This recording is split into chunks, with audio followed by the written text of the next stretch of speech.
What's going on, guys? JSGC here, and we are here for another Manchester City transfer update. We're rolling out daily Manchester City transfer updates throughout the remainder of the summer transfer window. So if you want to stay up to date every single day with all the latest Manchester City transfer content on YouTube, make sure you have subscribed to my channel. It is free to subscribe. We're on that push now to 32,000 subscribers, now less than 500 subs away. Can we get there by transfer deadline day? That's the big question. If you haven't already, do subscribe. Social media links, they're in the description below and sliding across at the bottom of the screen if you want to go and follow me on my Twitter and Instagram. Email also in the description too if you want to hit me up for any sponsorships for any videos or any general business inquiries. TikTok link also in the description if you want to go and follow me on there. Do leave a thumbs up. Mega ambitious. 500 likes. Any help towards that would be great, and also don't forget as well to let me know your thoughts, what you make of these transfers in the comments below. So with the Sheffield United away match all done and dusted, it means now we can speak about transfers right up in for the whole week in the build-up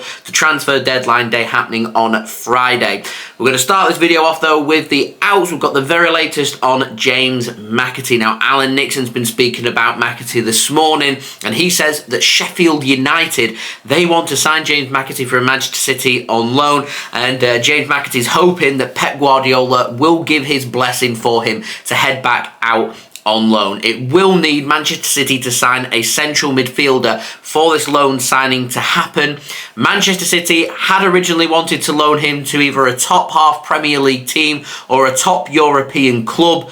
Doesn't look like that is going to happen. There is the rumours going round that it could be James McAtee could be used here as a little way to get a breakthrough with Wolves, with Manchester City trying to sign Matheus Nunes, although it is looking more likely that Tommy Doyle would be the player that would be used as the make-weight there for that transfer rather than James McAtee. And the rumour that I'm hearing on the grapevine is Wolves hold more interest in Cole Palmer than they do in James McAtee. So it sounds like they may be happy to take Tommy Doyle from Manchester City, accept cash from Matheus Nunes, and potentially take Cole Palmer on loan from Manchester City. So we do have a big question mark about what happens with the future of McAtee, and with that, less than a week being left of the window, it's seemingly looking like Man City may be looking for the easy alternative here, which is giving a full season for James McAtee to have Premier League football in a club that he's already got a whole host of experience last season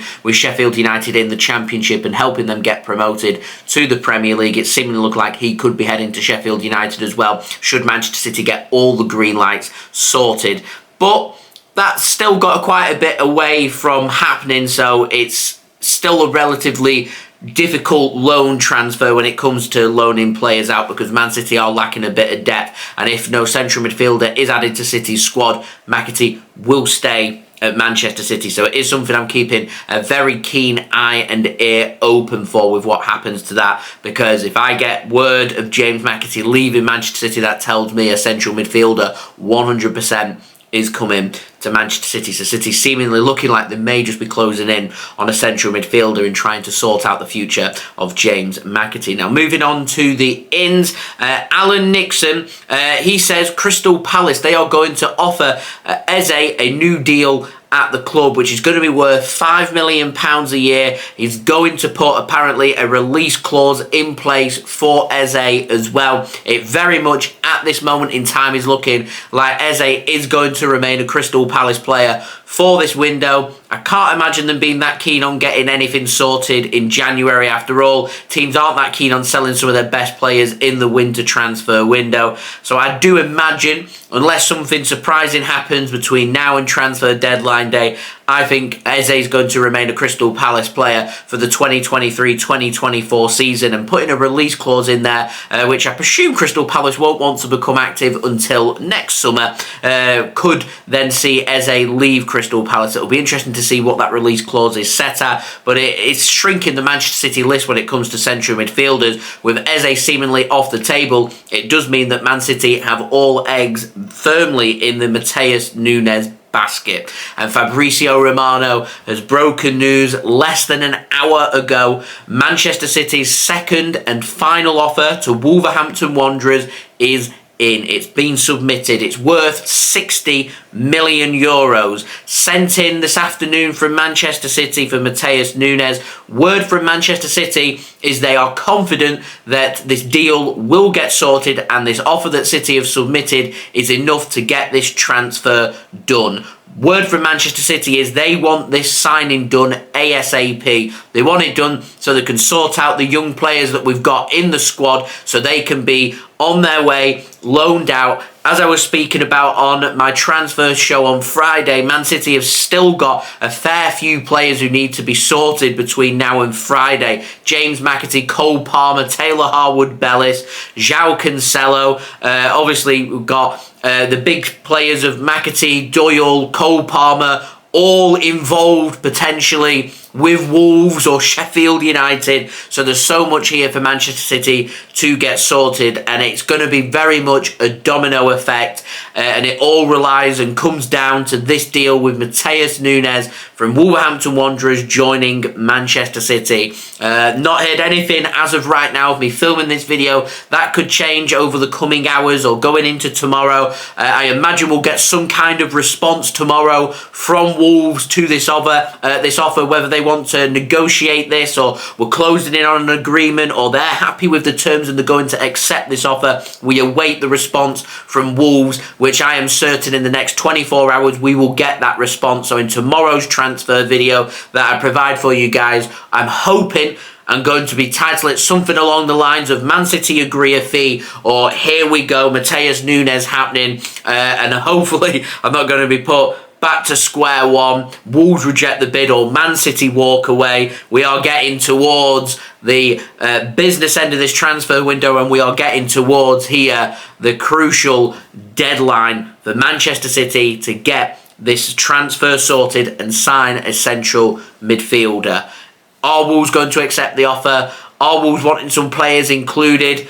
Are Wolves really unhappy with the offer and they're going to reject it and be insulted like they were with our last offer and immediately rejecting Manchester City's offer, but then thinking actually we're encouraging a second offer to come in? I wouldn't have thought that Man City would be confident in getting a deal sorted unless they've negotiated verbally with Wolves and encouraged by a number that Manchester City feel like they have met to get this deal sorted. It's an ever-developing situation which, like I said, will have huge implications on the Manchester City squad, but also very exciting as we head into the business end of this summer transfer window. I'm hoping, I really am, that this is light at the end of the tunnel, but as I've been saying over the last week or so, there's always a curveball, there's always a surprise, there's always a new name put into the hat for Manchester City between now and transfer deadline day. Who's that player going to be? What's going to happen? Soap opera. Got to love it. So I am going to keep you guys up to date every single step of the way of this Matheus Nunes transfer, along with all the other transfers involving Manchester City between now and transfer deadline day. If you haven't already, please subscribe to my channel. It's free. On that aim to 32,000 subscribers, less than 500 subs away. Any help towards that would be much appreciated. Social media links, they're in the description below and sliding across at the bottom of the screen if you want to go and follow me on my Twitter and Instagram. Email also in the description too if you want to hit me up for any sponsorship for any videos or any general business inquiries. TikTok link also in the description if you want to go and follow me on there. Going for a big like goal, 500 likes. Any help towards that would be much appreciated. And finally, do let me know your thoughts in the comments below, as I'm always interested in what you do have to say with regards to these transfers. And I will see you guys again tomorrow for the next daily Manchester City transfer update. I've had all my stuff out for the Sheffield United game, my match review reactions out. If you want to go and check it out live on my channel, my live watch along as well. If you want to go and see some of my reactions, they're on there as well, including that wonderful goal by Rodri and some awesome celebrations by myself. And I'll see you all again real soon. So I've been JSGC. Thank you everyone for watching. I hope everyone is safe and well. Peace. Ciao for now.